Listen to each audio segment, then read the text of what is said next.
आज येणार होती घरी पाहुणे. तर त्या पाहुण्यांचे खरं तर मी पहिल्यांदा आभारच मानेल बरं का. कारण ते येणार होती म्हणूनच मी हा डाळबट्टीचा बेत सुरू केला होता. चला तर मग हा बेत आपण कंप्लीट करूया. त्याच्यासाठी मी घेतलं होतं 1 चमचा जिरं, 1 चमचा ओवा, खाण्याचा सोडा, पाणी आणि चवीप्रमाणे मीठ.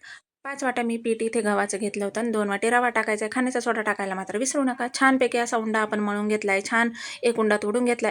पहिला उंडा आपण मोठा घेणार आहोत, दुसरा छोटा आणि तिसरा त्याच्याहून छोटा.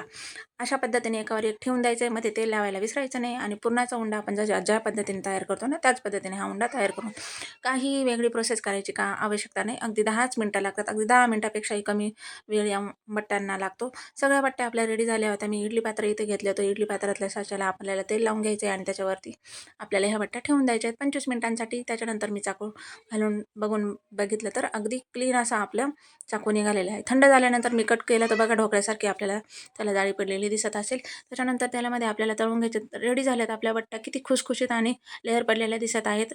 पाहुणे इतके खुश झाले की बघा विचारूच नका.